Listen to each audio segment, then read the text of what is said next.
chance gonna come. Oh yes it will. All right. Bon, donc ce soir, on parle donc de Malcolm X, donc je ne vais pas refaire toute l'histoire de Malcolm X. Ce qui m'importe, c'est l'impact. À chaque fois, quand on prend un personnage pour en parler avec vous, c'est parce qu'on veut surtout mettre la focale sur on va dire que les œuvres en fait du personnage en question et comment cette personne-là a pu aussi se démarquer dans le monde. Alors, Malcolm X, pour ceux qui le connaissent, donc c'est un Américain, un Afro-Américain qui est du Michigan, je pense que c'est dans le Midwest des États-Unis, pas très loin de l'Illinois, Chicago, tous ces coins-là, et donc qui est en fait, son titre officiel, c'est que c'est un militant politique de base, mais surtout défenseur des droits de l'homme afro-américain. Donc la nuance est très importante, c'est un défenseur des droits de l'homme afro-américain. Alors, Malcolm X, en fait, c'est quelqu'un qui a vécu déjà dans la violence, c'est-à-dire qu'il vivait déjà en pleine confrontation avec le Ku Klux Klan, voilà, ce groupe raciste suprémaciste blanc qui fait ravage, je dis qui fait ravage parce que c'est toujours d'actualité, un peu partout aux États-Unis, notamment dans le sud des États-Unis, mais bon, voilà, c'est les groupes racistes, c'est un peu partout. Et donc voilà, il a vécu son enfance, était vraiment imprégné de la présence de ces groupes racistes-là. Donc c'est-à-dire que c'est quelqu'un qui a déjà côtoyé la violence raciale en fait, et qui va grandir là-dedans en fait. Il a vu son père se faire assassiner, il a vu sa mère se faire mettre dans un hôpital psychiatrique, etc. Il a vu aussi ses frères et sœurs se faire tuer, brûler littéralement dans la maison dans laquelle il vivait, etc. sans que la police blanche de l'époque ne puisse intervenir. Donc c'est quelqu'un qui a déjà en fait ce traumatisme-là de la violence et de la brutalité faite aux Noirs. Et donc il va grandir dans ça, il va se construire là-dedans. Et alors ce qui va se passer, c'est que dans son parcours, on se rend compte qu'à un moment donné, il tombe un peu on va dire dans la délinquance, dans la pègre tout simplement. Et Malcolm X, en fait, il sera arrêté et il fera 10 ans de prison. Et c'est là en fait que ça marque un tournant important dans la vie de Malcolm X, c'est parce que c'est en prison qu'il va commencer sa formation. La formation de la vie, mais surtout la formation de son, on va dire, de son positionnement, de son militantisme en fait. Donc Malcolm X, en fait, il sort de prison et, enfin, étant en prison, il va découvrir ce qu'on appelait à l'époque, donc au courant de Nation of Islam, donc la nation d'Islam. Donc il va se convertir à ça, ce sera voilà un musulman, on va dire radical quand même, parce que comment dire, cette branche-là, en tout cas, elle était très radicale. Elle était vraiment radicale et elle revendiquait ce radicalisme-là, étant donné qu'elle prônait, en fait, cette branche prônait, en fait, la séparation radicale des communautés, donc blancs comme noirs, en désignant, par exemple, les blancs comme étant les démons blancs, etc., et que les noirs ne devaient pas se mélanger à ça. Donc voilà, donc il a vraiment construit son identité, oui, son identité et comment dire, son positionnement en fait idéologique en prison pendant cette période-là, les 10 ans qu'il a fait en prison. Alors quand il sort de là, évidemment, il est littéralement un séparatiste radical. Et alors, en cours de route, il va se reconvertir. Donc quand je dis qu'il va se reconvertir, c'est qu'il va comment dire, alors on me dit quoi? Malcolm X aborde aussi Harriet Tubman dans un autre direct. Malcolm X. On a déjà parlé d'Harriet Tubman ici, pour la petite histoire. Moi, je vais continuer mon speech et après, vous pourrez intervenir. Donc, en cours de route, il se reconvertit quand même parce qu'il se rend quand même compte que voilà, c'est assez radical. Donc, il devient, il va plus pencher vers l'aspect, le militantisme politique. Voilà, on va dire qu'il va emprunter un islam orthodoxe, plus conformiste, etc. Mais il va surtout développer maintenant le volet politique parce que c'est un militant politique et comme je vous l'ai dit, c'est un défenseur des droits de l'homme afro-américain, donc des droits de l'homme noir. Et donc c'est là vraiment véritablement que le parcours de Malcolm X va engager le monde, va marquer le monde, on va dire, parce qu'il va s'inscrire vraiment dans cette optique-là comment dire, de reconnecter le noir et notamment l'Afrique à son identité, à son origine et à sa fierté. C'est-à-dire qu'en fait, il n'aura de cesse que de faire ce qu'on appelle une forme de restauration de la fierté noire. C'est ça, en fait, l'histoire de Malcolm X. C'est-à-dire qu'il va vraiment prêcher et prôner la fierté noire, l'identité noire, la culture noire, et dire justement aux Africains là de revenir aux sources, de revenir à l'Afrique, l'Afrique qui va cimenter l'identité. C'est l'Afrique qui permet justement cette reconnaissance de ses origines africaines et de qui on est, qui permettra justement donc la fierté identitaire. C'est un peu ça qu'il va développer. Et il va rencontrer pas mal de leaders aussi à l'époque hein, du monde des pays en tout cas africains qui cherchaient déjà tout doucement à s'émanciper, parce qu'on est quand même dans les années 60 et bon, c'est indépendant, etc. Et donc à ce moment-là, il va vraiment s'associer à ce courant-là du panafricanisme. Et si vous voulez, on présente même Malcolm X comme un précurseur du panafricanisme, parce que vraiment son discours est tellement radical et tellement comment dire, est tellement dirigé contre le colonialisme et tout ce qui est l'oppression des peuples, etc. Et donc l'anti-impérialisme, qui va vraiment porter ça dans son combat, dans son engagement politique. Et donc voilà, c'est un peu ça l'histoire de Malcolm X. Et à côté de ça, ce qui est important dans le parcours de Malcolm X, c'est que c'est quelqu'un qui est, comme je l'ai dit au départ, qui est né dans cette violence-là, qui a vu en fait l'homme blanc être vraiment l'oppresseur de l'homme noir, qui a vu l'homme blanc qui n'a de cesse de torturer, de tuer, de violenter l'homme noir. Et donc pour lui, c'est comme si cet engagement, c'était même pas, comment dire, c'est quelque chose qui se fait naturellement en fait. Donc il se connecte naturellement au combat pour la restauration de l'identité noire, mais surtout pour la construction d'une certaine identité noire, et qui passe aussi par la confiance en soi. Et comme j'ai intitulé ce live, j'ai dit donc Malcolm X, engagement, donc l'engagement d'une vie, mais également c'est quelqu'un qui a permis aussi énormément de développer la construction de la confiance en soi dans la communauté noire. Vous savez, je pense que, comment dire, toute communauté confondue, hein, que ce soit la communauté blanche, noire, rouge, peu importe, je pense que la base reste quand même la confiance en soi. Quand on a de cesse de dénigrer une communauté, de dénigrer un groupe de personnes, une minorité comme on dit, à un moment donné, il y a quelque chose qui se passe mentalement et socialement, c'est qu'il y a une diminution naturelle qui se fait. Donc, on commence à croire, en fait, à toutes ces choses-là et toutes ces étiquettes qu'on nous colle, finalement, dire que l'homme noir ne vaut rien, que l'homme noir est incapable, etc. Et donc, forcément, ça affecte, en fait, l'évolution de chaque communauté, en fait. Donc, si c'est la communauté noire qui est martyrisée, qui est oppressée, à qui qu'on dénigre sans cesse, à un moment donné, on finira par croire qu'on est véritablement rien, qu'on ne peut rien et qu'on est incapable. Et donc, Malcolm X, en fait, à travers ses discours qui sont très dur en fait, c'est quelqu'un de très virulent, c'est quelqu'un qui a confiance en lui, c'est quelqu'un qui vraiment se donne pour mission de restaurer justement la fierté noire, de restaurer l'identité et surtout et il passe par la confiance en soi. Alors il le dit pas peut-être explicitement, mais on le voit bien à travers ses discours. Malcolm X pour moi c'est quelqu'un qui a en tout cas dans le monde noir, qui a permis en fait à l'homme noir de se reconnecter à cette assurance qu'il avait perdue, de se reconnecter à cette foi en lui-même. Le fait de dire qu'il est capable de faire de grandes choses et de ne pas écouter justement tout ce qui est mis en place et tout ce qui est fait pour empêcher l'évolution de l'homme noir, pour empêcher l'homme noir d'avoir confiance en lui tout simplement et d'être cette personne-là on a toujours, comment dire, à qui on a refusé l'existence humaine. Donc Malcolm X c'est un peu ça, c'est un héros, hein, c'est aussi un héros comme ça de son époque, mais c'est surtout un précurseur de tous ces mouvements-là, de tous ces mouvements qui ont vu le jour et tous ces courants politiques, mais qui sont vraiment venus se rattacher en fait à cette volonté-là de sortir l'homme noir de cette case-là, de se complexer, de cet être qu'on a voulu inférioriser. Voilà, c'est un peu ça. Alors, je parle de ça évidemment ce soir parce que vous l'aurez compris, du fait de ce qui se passe maintenant aux États-Unis. C'est pas que les États-Unis, c'est partout dans le monde. Il faut qu'on se dise les choses clairement. Il y a quelque chose qui se passe dans la communauté noire, c'est que la communauté noire est la communauté la plus martyrisée au monde. La communauté noire est la communauté la plus opprimée, c'est la plus maltraitée, c'est voilà. Et donc, ce sont des choses on trouve des explications à ça, c'est sûr, mais ces explications-là ne sont pas logiques.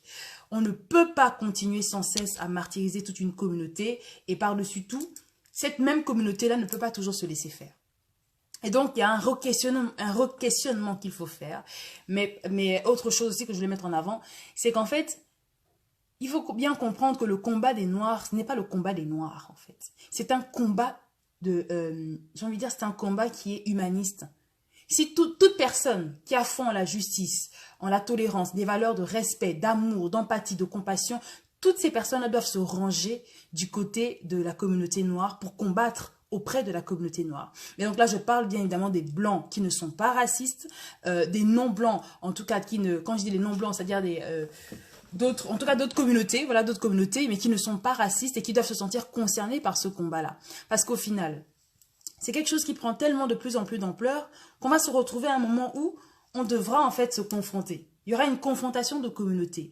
Et on a l'impression, avec ce qui se passe maintenant, et malgré tous les faits qui sont passés, etc., on a l'impression qu'il y a une actualisation des faits historiques qui n'ont jamais cessé de se passer, en fait. Donc, on parle de faits historiques, mais ce sont des faits qui ont toujours lieu. Ce sont des choses qui se passent encore aujourd'hui, maintenant, malheureusement, et qui continuent à s'aggraver. Et il n'y a pas de recul, il n'y a pas une diminution, en fait, de cette brutalité et cette violence envers l'homme noir. Donc, il y a quelque chose, quand même, qu'il faut essayer maintenant de faire aujourd'hui, c'est qu'à un moment donné, il faut s'asseoir et se demander qu'est-ce qu'on fait. Est-ce qu'on va continuer à se laisser martyriser? Est-ce qu'on va continuer à jouer les victimes? Non. Alors, est-ce qu'on va être violent comme eux? Peut-être pas forcément. Moi, je suis pas du tout une partisane de la violence. Mais à un moment donné, je pense qu'il faut alarmer aussi les autres communautés de se dire qu'il y a un problème et qu'il faut se mettre ensemble pour régler ce problème. On a des personnages comme Malcolm X, comme Martin Luther King, toutes ces personnes-là qui sont venues avant et qui ont essayé à leur niveau, justement, Nelson Mandela, etc., d'enrayer cette situation. Mais les choses ne changent pas finalement. Les choses ne changent pas. Les choses se font de manière beaucoup plus vicieuse. Aujourd'hui, on le voit parce que bon, il y a des scènes qui sont filmées, donc on le voit littéralement. On voit ce qui s'est passé avec George Floyd aux États-Unis, mais c'est aussi, ça rappelle Trayvon Martin, ça rappelle Eric Garner, mais ça rappelle aussi Adama Traoré en France. C'est les mêmes choses qui se passent partout. C'est toujours la même oppression qu'une seule et même communauté vit. Et à un moment donné, qu'est-ce qu'on fait? Nous qui appartenons à cette communauté, qu'est-ce qu'on peut faire à notre niveau pour, si pas enrayer, mais en tout cas au moins diminuer ce phénomène, parce que c'est pas possible, c'est un harcèlement, on devient des martyrs en fait, ça devient trop, c'est pas possible. Alors, est-ce qu'on continue en fait à rester dans une logique où on va continuer à subir ces violences, on va les dénoncer, on va sortir un jour, on va protester comme ils le font actuellement aux États-Unis. Et puis après, le lendemain, la vie continue. Et puis rebelote, la seconde après, quelqu'un d'autre se fait tuer parce que cette personne est noire. Non. Moi, je pense que ce qui reste quand même important, c'est qu'il faut cimenter en fait le tissu social de la communauté noire. Il faut que les Noirs, encore une fois, se mettent ensemble. Mais à côté de ça, il faudrait que les autres communautés se mettent avec ces Noirs oppressés. Quand je parle des autres communautés, je parle notamment de ceux-là qui n'ont rien à voir avec cette communauté raciste. Parce que finalement, le combat des Noirs, comme je disais, le combat en tout cas noir, c'est quoi? C'est une défense en fait des droits de l'homme noir. Parce qu'aujourd'hui, on a les droits de l'homme. On nous parle des droits de l'homme, mais on sait tous que ce sont des droits de certains hommes. Ce ne sont pas les droits des hommes tout court, ce sont les droits de certains hommes. Parce que là-dedans, il y a d'autres qui sont mis de côté. Et là, je parle notamment des hommes noirs. Donc, est-ce qu'il faut se battre encore une fois sur la reconnaissance des droits de l'homme noir? Je pense qu'il y a déjà une piste là-dedans. Et à côté de ça, comme je disais, ce n'est pas une bataille qui oppose la communauté noire à la communauté blanche. C'est une bataille qui oppose la communauté humaine à la communauté non humaine. Cette communauté non humaine, c'est une communauté raciste. C'est une communauté complètement malade. C'est une communauté qui a des complexes de supériorité, mais qui sont finalement des complexes d'infériorité. Parce que, comme je le dis toujours, on n'attaque pas une personne insignifiante. On ne s'attaque pas aux personnes qui n'ont rien. C'est parce que tu as quelque chose, c'est parce que tu vaux quelque chose, c'est parce que tu as quelque chose que l'autre n'a pas, que du coup, tu crées des frustrations dans la tête de l'autre. Mais ce n'est pas de ta faute si tu brilles. Ce n'est pas de ta faute si, j'ai envie de dire, c'est pas de la faute des Noirs, s'ils sont au top, s'ils sont comme ils sont, s'ils sont, je ne sais pas, si on leur en veut autant, parce qu'ils ont des choses, ils ont des dispositions naturelles que peut-être d'autres n'ont pas, j'en sais rien. Mais à un moment donné, je pense quand même qu'il y a quelque chose de grave qui se passe actuellement dans le monde. Et quand je dis actuellement, mais c'est des répétitions. Ce sont des choses qui ont déjà eu lieu. Et à un moment donné, il faut arrêter. Il faut arrêter. Quand j'entends le slogan « No justice, no peace », c'est littéralement ça. En fait, tant que la communauté noire on n'aura pas rendu justice à la communauté noire, il n'y aura pas de paix dans le monde. Il n'y aura pas de paix, en fait. Personne ne va vivre en paix si on continue à martyriser les Noirs. C'est hors de question. Je ne vais pas je ne vais pas marcher dans la rue et avoir peur de me faire tirer dessus ou de me faire attaquer, violenter parce que je suis noire. Ce n'est pas de ma faute si je suis comme je suis. Ce n'est pas de ma faute si Dieu m'a créé comme je suis. Je suis fière de ce que je suis et ce n'est pas de ma faute si les autres se sentent complexés ou mal à l'aise parce que je suis. Et donc c'est ça aujourd'hui qu'il faut vraiment porter comme message. Il faut arrêter maintenant. Ça suffit. Les Noirs ne sont pas des objets, les Noirs ne sont pas des choses, nous sommes. Nous sommes des humains comme tout le monde et nous avons le droit d'exister. Et c'est ça, c'est ce discours-là qu'il faut porter aujourd'hui et surtout c'est un discours qu'il faut partager avec justement ceux-là donc les non-noirs, mais qui ne sont pas racistes, qui sont justement dans cette logique-là d'humanisation, hein, de tolérance, d'amour des uns des autres, etc., afin que justement nous puissions vivre en communauté et en harmonie. Parce que c'est pas possible, c'est pas possible en fait. Il se passe quelque chose et il faut et autre chose qu'il faut mettre en avant, c'est que quand vous voyez ce genre de phénomène-là se répéter, ça ne vient pas de nulle part en fait. C'est qu'il faut comprendre que le racisme, c'est quelque chose qui est institutionnalisé. Ça fait partie du système. Ça fait partie de la construction des mœurs. C'est dans le mental des gens. C'est devenu une forme voilà, ça fait partie des mœurs en fait. C'est, ben voilà, le noir, il fait peur. Le noir, il faut le tuer. Le noir n'a pas le droit d'existence. Non. Donc il faut rééduquer les esprits. Il faut rééduquer les esprits des uns et des autres parce que ce n'est plus possible. Ce n'est plus possible. Le racisme n'est pas, on ne naît pas raciste, on le devient. C'est en cours de route. Et c'est à coup de discours racistes. C'est à coup de dénigrement sans cesse, etc. Et c'est surtout parce qu'il y a un laisser-aller. Parce qu'il y a une acceptation. Donc si la communauté noire accepte, personne ne viendra la défendre. Et surtout, s'il y a comme je dis, il y a une institutionnalisation de ce racisme-là, on aura du mal à le diminuer. Vous savez, Malcolm X disait, j'ai pris une phrase de Malcolm X qui disait par exemple que, comment dire, la mère est le premier enseignant en fait de l'enfant. Et donc, le message qu'elle offre à l'enfant, l'enfant l'offre au monde. Donc, comme je le disais, ça passe d'abord par l'enfance en fait. C'est-à-dire que à force d'entendre des mots racistes, à force de voir des comportements racistes, l'enfant, celui qui se trouve à la maison avec ses parents racistes, va l'intégrer. Il va l'intégrer et il va le reproduire autour de lui. Et donc voilà, et ça crée un cercle vicieux et ça crée surtout un cycle qui ne s'arrête pas et qui continue à se perpétuer. Et voilà quoi. C'est pas possible en fait. On ne peut plus rester dans cette logique-là. Et je pense que chacun de nous a sa voix. Chacun de nous doit parler. Il y en a qui ont des plateformes qui ont plus d'impact, il faut le faire. Moi, j'ai voulu parler de Malcolm X ce soir parce que je voulais justement faire le parallèle avec la situation mondiale. Parce que c'est une situation mondiale. Ça suffit là. C'est pas une situation, c'est pas quelque chose qui se passe aux États-Unis. Ça se passe partout dans le monde. C'est partout. Et on est fatigué. Ça suffit. Donc chacun de nous doit pouvoir veiller en fait à ce que, comment dire, on vive en paix, on vive sans avoir on vive de manière zen, sans avoir à être stressé ou avoir peur de se faire tirer dessus ou de se faire matraquer simplement parce qu'on a une couleur de peau différente. Il n'y a rien de plus illogique que le racisme. Vous savez pourquoi? Déjà parce qu'une chose, le racisme, c'est quelque chose qui est économiquement stupide. C'est stupide le racisme. Le racisme, ça rend pauvre. Ok? Tu ne vas pas ne pas embaucher telle personne parce qu'elle est noire ou parce qu'elle est blanche ou parce que je ne sais quoi, sous prétexte que vous êtes... C'est stupide. Si tu as besoin de la main-d'œuvre, tu as besoin de l'intelligence d'une personne dans ton projet, tu engageras cette personne. C'est le cerveau qu'on regarde. C'est l'efficacité de la personne qu'on regarde. Ce n'est pas les faciès qu'on regarde. Ça n'a aucun sens. Ça n'a aucune logique. Et pour moi, ça dénote simplement, comme je le disais, le côté déséquilibré de la personne. Parce qu'une personne qui est raciste, c'est une personne qui est mentalement atteinte. Vous comprenez? C'est ça que j'ai envie de vraiment mettre en évidence ce soir, c'est que c'est pas possible.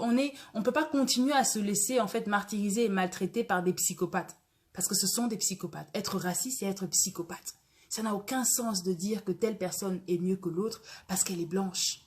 Ça n'a aucun sens, ça ne veut rien dire. Il y a des exemples aujourd'hui, on a des figures noires qui le valent bien. On a des figures noires qui sortent du lot.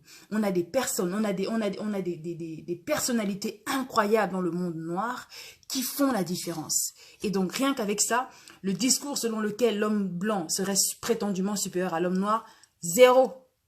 Zéro, zéro, zéro, ça veut rien dire. Ça ne veut strictement rien dire, c'est nul et non avenu. Pourquoi? Parce que à partir du moment où tu as l'exemple d'un noir qui se démarque, ça casse tout de suite l'argument selon lequel l'homme blanc serait supérieur à l'homme noir. Ça n'existe pas. Parce que déjà, personne n'est supérieur à personne. On est tous des humains. On va tous aux toilettes, hein, pour le dire de manière terre à terre. On est tous fragiles, on est tous voués à mourir. D'accord? Rien qu'avec ça, ça devrait déjà suffire pour calmer les ardeurs de domination des uns et des autres.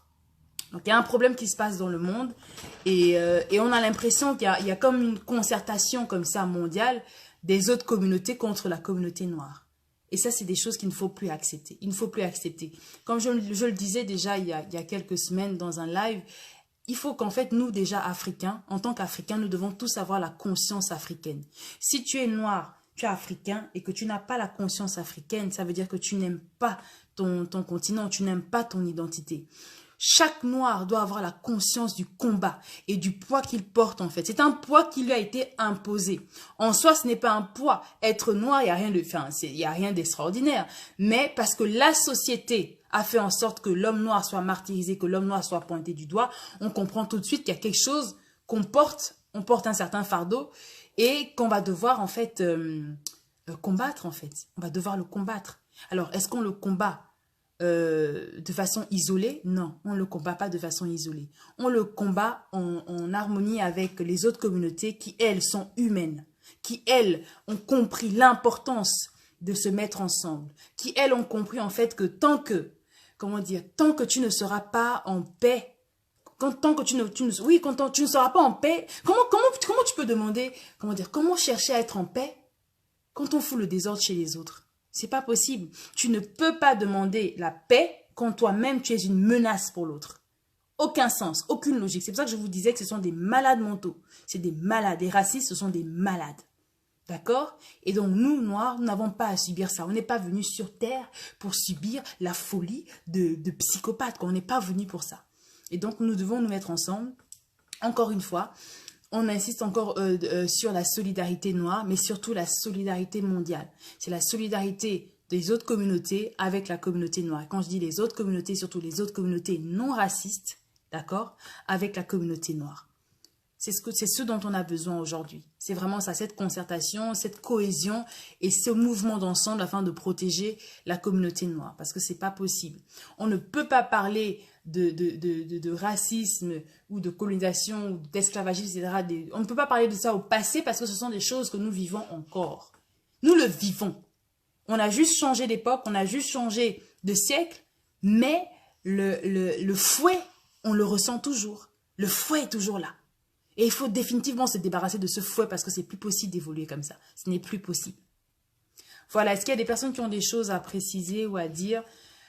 Dans ce live, j'essaie de ne pas être trop émotive parce que c'est important de rester très carré dans ce qu'on dit. Parce que voilà, c'est ça aussi le problème que nous on a souvent, c'est qu'on tout de suite, on fait dans l'émotion et du coup, on perd un peu le fil de l'objectif qu'on veut atteindre. Donc voilà, honnêtement, moi, ce sont des choses pas que ça ne me touche plus, mais ça ne m'étonne plus en fait. Ça ne m'étonne plus parce que j'ai intégré qu'il y a une folie. Il y a une folie dans ce monde. Il y a quelque chose dans ce monde-là qui a été installé pour détruire la communauté noire. Mais comme je le disais, on ne s'attaque pas à des personnes insignifiantes. C'est parce que on le vaut bien, parce qu'on a des choses, parce qu'on a été naturellement bien fait, bien pourvu, que nous sommes attaqués. Voilà. Comme on dit toujours pour les croyants qui disent que voilà, Dieu donne guérir les plus valeureux, les combats les plus difficiles. Bien, c'est un peu ça. Alors, il faut appréhender son histoire pour mieux se défendre. Exactement. Il faut appréhender son histoire. Et dans l'histoire, notre histoire, elle est quoi? L'histoire des Noirs n'est pas l'histoire racontée par les Blancs. Quand je dis les Blancs, c'est le blanc raciste, le blanc colon. L'histoire du Noir, elle est grandiose. Elle se fait à coup de civilisation, à coup d'invention, etc. On a voulu falsifier l'histoire pour nous diminuer. Mais il faut se rappeler en fait l'origine même du noir. Il faut se rappeler d'où on vient. Et surtout, il faut se rappeler une chose, c'est qu'il n'y a pas noir, blanc, rouge, jaune. Il n'y a qu'un seul homme. Il n'y a qu'une seule humanité. Et cette humanité, elle est colorée en fait. Elle a toutes les couleurs. Mais on ne forme qu'un. Et ça, il faut aller expliquer ça aux psychopathes racistes. Parce que c'est des psychopathes, c'est des malades mentaux, je vous le dis. On ne peut pas... au nom de quoi est-ce qu'une communauté devrait être inférieure à une autre? Quand nous tous on meurt en fait. Quand on vit tous les mêmes galères, on vit tous les mêmes malheurs, on aspire tous plus ou moins aux mêmes objectifs de vie, on veut tous être heureux, on veut tous construire des choses. Au nom de quoi et en tant qu'une communauté déciderait qu'une autre ne vaudrait rien? Au nom de quoi? Ça, il faut pas l'accepter, il faut jamais l'accepter. Moi, vous savez, je vais vous raconter une anecdote, mais je pense que je l'ai déjà racontée dans un de mes lives passés. Quand j'étais étudiante à l'université, on a eu un petit incident en cours. Il y avait un prof qui a utilisé le N-word, ok? I'm not gonna use this word, because like, getting on my nerve. Je vais pas l'utiliser. Il a utilisé ce mot pour, voilà, parce qu'il expliquait quelque chose, un événement passé, on va dire, dans le contexte américain, encore une fois. Et quand il a utilisé ce mot, j'étais, pour la première fois de ma vie, moi, j'ai jamais vraiment vécu le racisme, hein, honnêtement. Personnellement, dans ma chair. Et des fois, je me dis, mais pourquoi, pourquoi ça arrive aux autres? Moi, pourquoi? Bref, donc pour la première fois de ma vie, j'ai senti en moi ce côté-là de je ne suis rien. Je ne suis rien. Parce qu'on était en cours, on est dans un auditoire. Et ce prof-là a le culot d'utiliser the N-word. Et je me suis dit, qu'est-ce qui se passe? Ça, c'est pas possible. Et on était plus ou moins 6 ou 7 noirs dans cette classe. Ah, moi, je me suis levée, je suis partie. Hein. J'ai dit, c'est pas possible. Je ne peux pas accepter ça. Jamais. Donc, je suis sortie de la classe. Et j'ai dit, après... j'ai dit à ceux qui étaient dans l'auditoire, dans la classe, tous les noirs qui étaient là, qu'ils avaient intérêt à me suivre. Sinon, ils représentaient le mot que ce monsieur-là avait utilisé, justement. Qu'on n'allait pas se laisser faire et que moi, j'allais pas me laisser faire. Il est hors de question que j'accepte, que je subis cette injustice-là. C'est pas possible. Utiliser ce mot, c'est me renvoyer à une condition d'inexistence. Voilà, c'est ça. Je vous assure que c'était la première fois de ma vie, vraiment, que j'avais ressenti ce truc-là où vous avez l'impression que vous n'êtes rien. Même la chaussette vaut mieux. Non. Alors, j'ai entamé des démarches pas possibles pour essayer d'attaquer ce prof, hein, déjà de l'attaquer en justice, dans les médias, etc. Et ce qui s'est passé, c'est que donc, je pense que c'était le délégué de classe à ce moment-là, a contacté le prof parce que j'avais fait une lettre, rédigé littéralement une lettre pour le remettre au doyen de la fac en disant que ça, c'était pas possible. Moi, je reste pas dans cette fac-ci à ce prof, en fait. Il est hors de question que si je dois faire un scandale mondial, je vais faire ce scandale-là. Et ça va chier parce que, donc, du coup, c'est la fac qui va en prendre un coup, la réputation de l'université dans laquelle j'étais, qui était une université quand même réputée. Et donc, il y a eu une confrontation avec ce prof. Il y a eu une confrontation parce que donc il lui a été rapporté que les élèves... vous savez ce qui a été formidable dans cette démarche? C'est que j'ai demandé aux blancs qui étaient dans cette classe, je leur ai dit, si vous n'êtes pas raciste là, rangez-vous avec nous. Vous vous rangez. Vous nous suivez dans cette démarche. Parce que nous avons été blessés, nous avons subi une injustice. Si vous êtes pour la justice, c'est que vous devez être avec nous. On doit être ensemble. Ce n'est pas un combat, comme je vous le disais, ce n'est pas un combat blanc-noir. C'est un combat... une communauté humaine contre communauté non humaine, en fait. C'est ça le vrai combat. Et donc, c'est ce qui a été fait. Certains blancs de la classe nous ont suivis. Donc, on a été confrontés ce prof.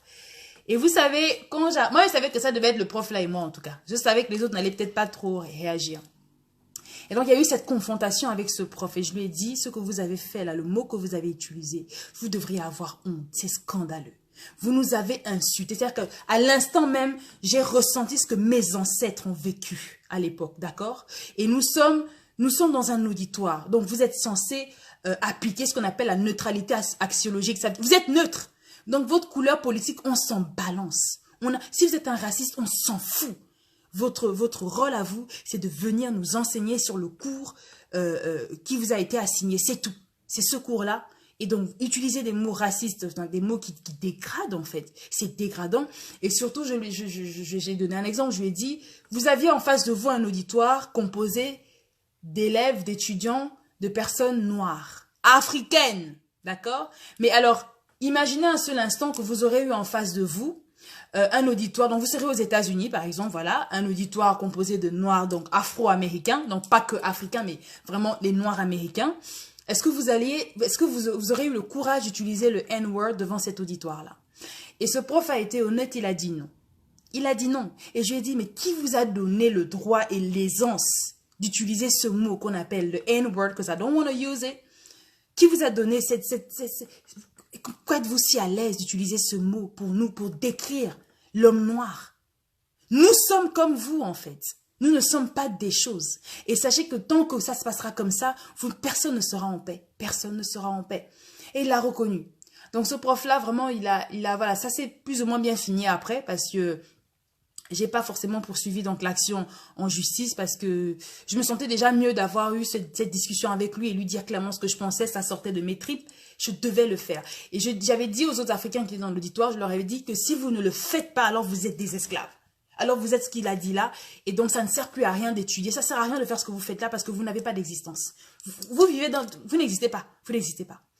Et voilà, donc vraiment, c'était la première fois de ma vie que j'étais confrontée au fait qu'on me reniait en fait, on niait ma condition d'existence. Rien qu'en utilisant ce mot-là, N-word, c'était hors de question pour moi. Et moi, je suis quelqu'un de très... comment dire, d'assez réfléchi quand même, et qui ne fait pas dans l'émotion, comme je dis. J'essaie souvent de comprendre, mais là, c'était pas possible de comprendre, c'était hors de question. Donc, pour la première fois de ma vie, j'avais l'impression d'endurer ce que mes ancêtres noirs ont enduré. Et on était dans un auditoire. C'est ce qui est vraiment scandaleux. Donc, je veux simplement dire que ce que je retiens aussi dans cette histoire, c'est que, ben justement, les blancs de l'auditoire s'étaient rangés du côté des noirs qui avaient subi cette injustice. Et c'est ce que je veux dire, c'est-à-dire que ce n'est pas une question de communauté noire contre communauté blanche, il faut arrêter ça, il n'y a pas de ça. C'est une question en fait de communauté humaine avec des valeurs humanistes, d'accord, contre la communauté non humaine en fait. Cette communauté raciste-là qui veut diviser le monde. C'est ça en fait. Et c'est contre celle-là qu'il faut se battre. Donc c'est pas un combat les noirs contre les blancs, ça peut pas exister en fait. C'est stupide, parce qu'on est tous pareils, on est tous un. D'accord? Mais il ne faut jamais tolérer l'injustice. Parce que si on tolère, si on cautionne l'injustice, ça veut dire qu'on... Ben voilà, c'est terminé en fait. On ne pourra plus se lever et se rebeller et refuser l'inacceptable en fait. Il faut toujours refuser ça. Parce que c'est comme ça en fait qu'on en vient à des périodes, les périodes hitlériennes. Hein, voilà, ça a été ça. Hitler, il est venu comme ça en fait. Donc on ne peut pas toujours... On peut pas, comment dire, on peut pas avancer, faire 10 pas en avant et 400 pas en arrière. Ce n'est pas possible. Quand on avance, on avance. C'est pas pour venir revivre le passé. Et surtout un passé qui est horrible. C'est un passé horrible. Nous, on va avancer. On veut faire des choses, on veut évoluer, on veut être épanoui. Quand je dis on, c'est la communauté humaine en fait. La communauté humaine. Donc c'est ensemble finalement que cette bataille-là contre l'oppression noire pourra se remporter que parce que les autres communautés, donc non noires et non racistes, se mettent avec la communauté oppressée. Voilà, cette communauté-là qui est opprimée depuis déjà un peu trop longtemps. Ce n'est pas possible. Donc voilà ce que je voulais un peu dire ce soir. Est-ce qu'il y a des personnes qui veulent intervenir? Il faut appréhender son histoire pour mieux se défendre. Les munitions de notre passé se trouvent de notre combat se trouvent dans le passé. Exactement. En fait, on n'invente rien. On n'invente rien parce que malheureusement, ce passé-là se revit en fait. C'est un passé qui est présent. C'est un passé qui est présent. Mais il est hors de question que ce passé présent devienne futur. Non. On ne peut pas continuer à avancer comme ça. Ce n'est pas possible. Alors, il faut se battre. Est-ce que ça veut dire que l'homme noir, son but dans la vie, c'est de toujours chercher à se battre pour exister? Si c'est ce qu'il faut que... Si c'est comme ça qu'on doit vivre, on va vivre comme ça. Hein. Mais il est hors de question de se laisser à chaque fois matraquer par une communauté de psychopathes, en fait. Parce que c'est des psychopathes. Il faut le dire des choses comme elles sont. C'est des malades. C'est des malades. Croire qu'on est supérieur à une personne parce que tu as un nez pointu et que moi j'ai un nez épaté, ça veut dire que tu es supérieur à moi. Excuse-moi, mais tu es stupide. C'est stupide. Ça n'a aucun sens. C'est terre à terre, en fait. C'est terre à terre. Donc, il faut le combattre.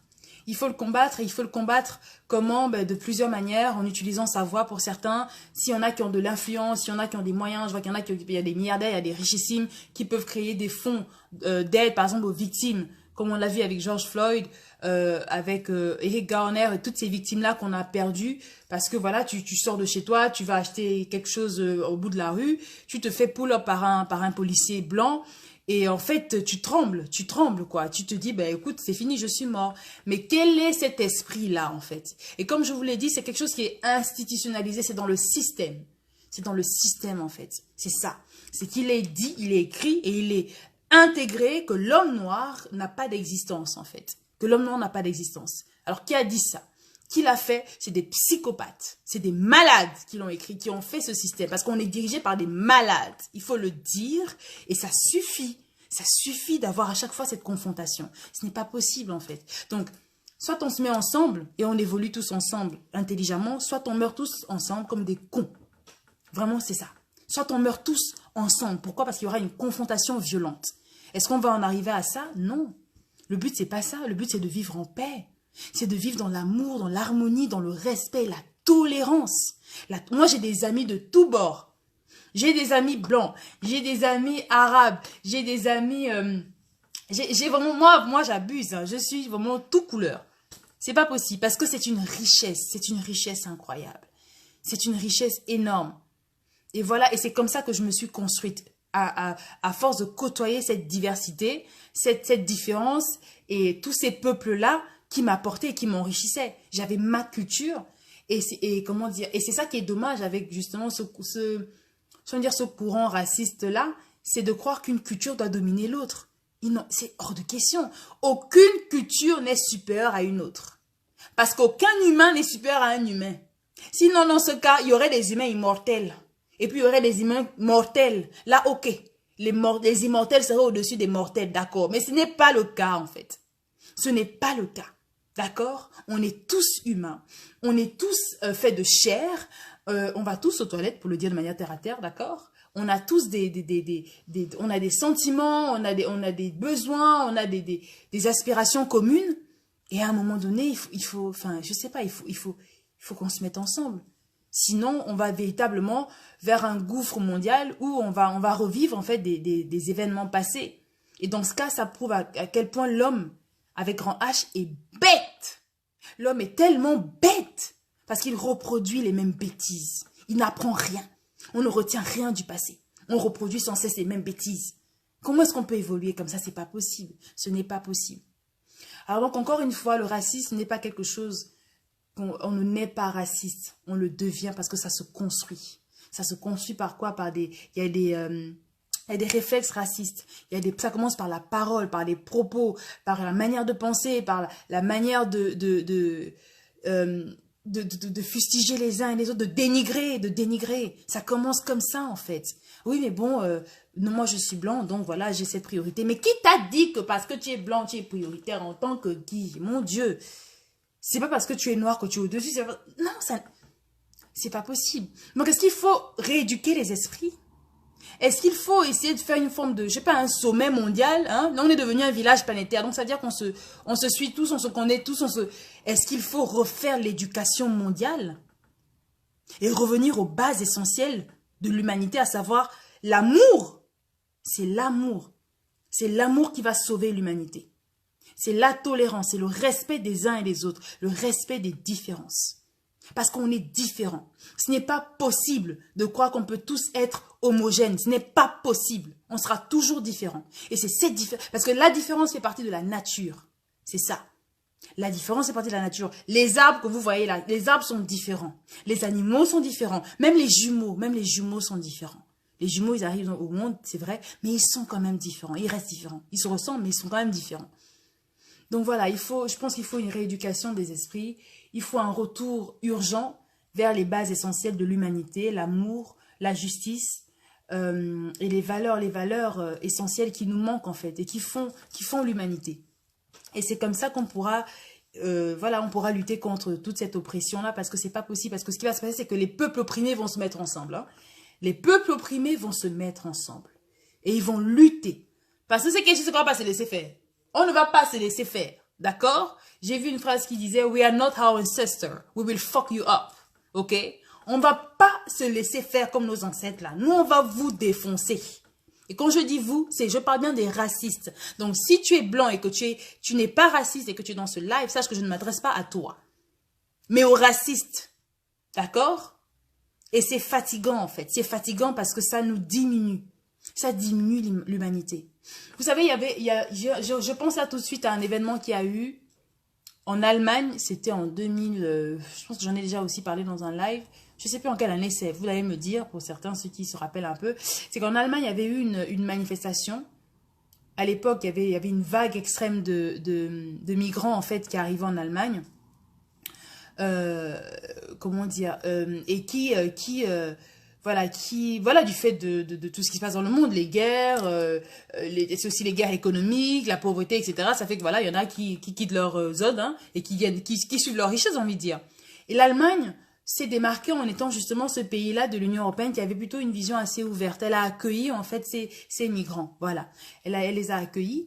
Et puis alors il y a eu une vague de protestation hein, de l'aile évidemment néo-nazie hein, d'Allemagne qui a protesté contre l'invasion hein, de l'étranger, du noir, etc. Enfin du noir, oui, il y avait beaucoup de noirs, mais aussi enfin bref l'étranger en terre allemande. Et vous savez ce qui s'est passé? La communauté, en tout cas la population allemande, je pense que c'était dans la ville de, je ne sais plus dans quelle ville, c'était à Berlin ou à, je ne sais pas dans quelle ville, je ne sais plus. Mais, ou je pense que c'était à Munich peut-être, je ne sais plus. Bref, la communauté, la population allemande, d'accord, a décidé de faire une contre-marche pour ne pas se laisser avaler par la marche, la protestation néo-nazie en disant que vous ne nous représentez pas. Vous ne parlez pas au nom des Allemands. Nous, Allemands, nous n'allons pas reproduire l'histoire. Nous allons accueillir les migrants qui viennent chez nous parce que nous sommes un pays ouvert, parce que nous avons la compassion, parce que nous avons, nous avons les valeurs de tolérance, etc. Et vous savez quoi? Il y avait une vague, ils étaient une centaine en fait des protestants, on va dire, néo-nazis. Et la vague de protestants, donc on va dire humanistes, j'ai envie de dire, bah, ils étaient plus de 1000. Donc ils ont avalé en fait les néo-nazis. Donc on avait l'impression que les néo-nazis marchaient pour l'arrivée des migrants. Est-ce que vous voyez un peu pour moi, c'est une belle illustration, c'est une belle preuve d'humanité. C'est comme ça que ça doit se passer. Les Allemands ont décidé de ne pas se mélanger à ça. Ils ne voulaient pas avoir encore cette image-là de pays racistes, etc. Non, ils ont dit non. La seule manière de bousculer en fait cette marche néo-nazie, c'est que nous, Allemands non racistes, nous allons les confronter. Et nous allons dire au monde qu'ils ne parlent pas en notre nom. Nous sommes humains, nous sommes ouverts et nous acceptons les autres communautés.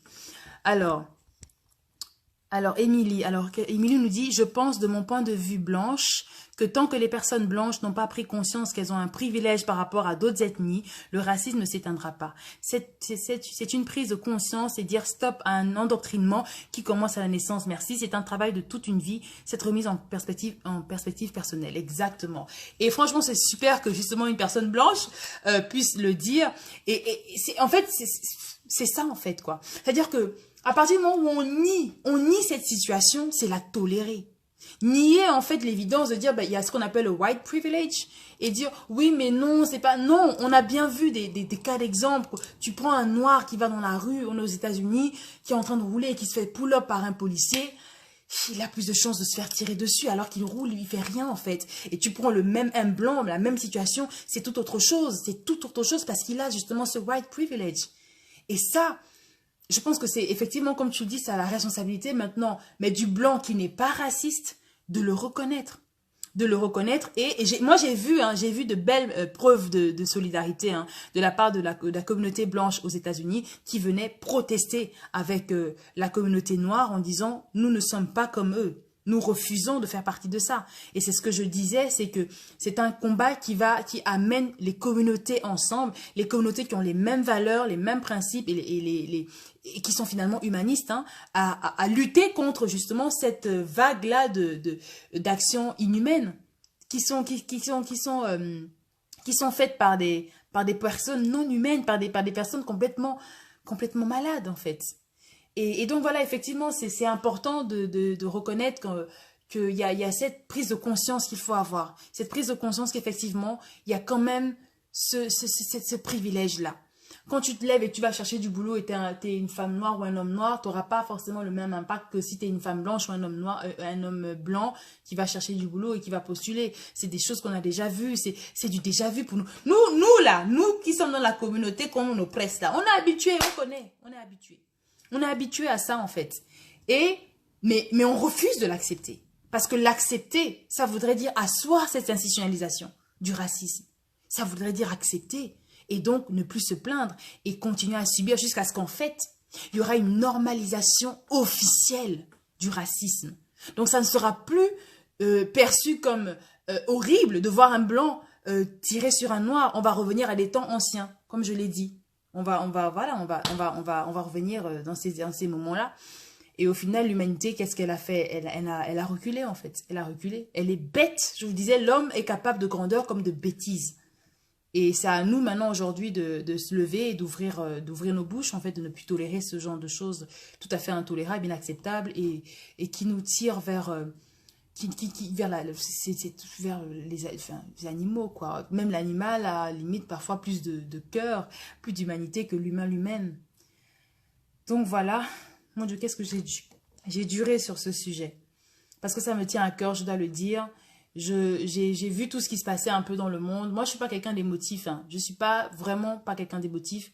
Mais disons que c'est des choses qui touchent en fait. Ça touche énormément. Quand j'ai vu ce monsieur-là mettre son pied, c'est-à-dire qu'il met sa jambe sur le cou de ce George Floyd qui agonise à le faire. Mais c'est un assassin. On a assisté, en fait, le monde a assisté à un assassinat. Voilà, comme ça, sous nos yeux. Vous vous rendez compte? Donc, et c'est comme je disais, ce sont des sociopathes, en fait. Ce sont des personnes qui n'ont pas d'humanité en elles. Il n'y a pas d'humanité. Et c'est à nous, maintenant, de pouvoir dénoncer ça. C'est à nous de pouvoir mettre un terme à ce genre de choses. Et quand je dis nous, c'est toute communauté confondue. Ces communautés-là qui partagent les mêmes valeurs. Voilà. Coucou Francine. Voilà les amis, c'est un peu ce que je voulais développer aujourd'hui. Je vais voir s'il y a des réactions. Mais sinon, pour ceux qui veulent intervenir en face à face, vous pouvez venir sur Instagram tout de suite parce que en général, je fais un deuxième live. Je fais 2 lives en fait sur Facebook et sur Instagram et je parle exactement du même sujet. Et comme ça, qu'il y a des personnes qui veulent venir parler, on va discuter ensemble dans le respect, sans émotion, sans injure, etc. C'est une plateforme qui est une plateforme de discussion. C'est une plateforme qui prône énormément beaucoup de positivité, d'amour, de respect, de confiance en soi, d'estime de soi. Tout ceci dans un but d'évolution commune. Voilà, on veut évoluer ensemble. Et ça veut dire que voilà, il y a des personnes qui viennent par exemple chercher plus de motivation pour s'en sortir dans leur vie. Il y en a qui viennent chercher de la confiance en soi, de l'estime de soi, etc. Mais il y a aussi des discussions, débats qui enrichissent en fait la communauté. Et donc c'est important d'échanger aussi. C'est pas moi qui dois forcément venir vous bassiner là avec mes positions. Vous pouvez aussi intervenir comme je l'ai vu dans les réactions par message. Mais donc pour ceux qui veulent intervenir sur en face à face, on va dire en live comme ça pour qu'on discute ensemble, venez sur Instagram maintenant quoi. Je vais partir là-bas tout de suite et je continue le live là-bas. Voilà, en tout cas merci beaucoup aux personnes qui étaient connectées. Merci à toi Émilie pour vraiment ta contribution, c'est super. Et je voulais te dire, Émilie, tu sais que je t'adore depuis... Émilie, en fait, on a pour la petite histoire, Émilie et moi, on a étudié dans la même fac, voilà. On s'est connus à l'université. Et voilà, on n'a pas perdu, on est resté connectés sur Facebook, hein. Et donc voilà, je vais te dire que je suis fière de ce que tu fais, j'adore tes photos, j'adore ce que tu fais, je te suis et je te souhaite vraiment beaucoup de courage dans ton travail. Alors, pour les personnes qui viennent pour la première fois sur la plateforme, je vais me répéter, c'est pas grave. Donc, c'est une plateforme de motivation où on prône énormément de positivité. On accompagne les personnes dans la construction de la confiance en soi et l'estime de soi. Je suis Irina de la Diva, donc je suis la fondatrice, mais j'ai une équipe de choc qui est derrière, voilà. Et voilà, et je suis là pour vous servir, nous sommes là pour vous servir, on est connectés 24 heures sur 24 et voilà. Et donc on a confectionné aussi pour chacun de vous un programme de motivation. Ça veut dire que c'est un programme qui s'adapte à la personne, au client en fait. Donc on se base sur ton profil, ton histoire, ta personnalité, ta différence pour ensemble t'aider en fait à développer ou en tout cas à créer à retrouver en fait cette confiance en toi que tu cherches, que tu as perdu ou que tu as envie de construire. Voilà. Donc c'est un peu ce qu'on fait et on fait énormément de l'accompagnement de projet aussi du coup. Le but c'est que chacun réalise ses rêves, mais pour réaliser ses rêves, il faut avoir confiance en soi. Il faut énormément avoir confiance en soi pour pouvoir se lancer dans des projets de grande envergure. Voilà, c'est ça. Ok les amis, donc ce soir on parlait de Malcolm X, je vais parler tout de suite de la même chose. Non, c'est pas gratuit hein. Ah non, c'est pas gratuit, je dis tout de suite. Arrêtez de vouloir chercher la gratuité des choses. Arrêtez, ce n'est pas gratuit. Les prix sont indiqués. Quand même, c'est un projet. Il y a le projet de la Diva Motis, mais à côté de ça, il y a la fondation. La fondation par contre, là-bas, on nous paye pas, c'est nous qui déversons de l'argent en fait. C'est nous parce que c'est philanthropique en fait.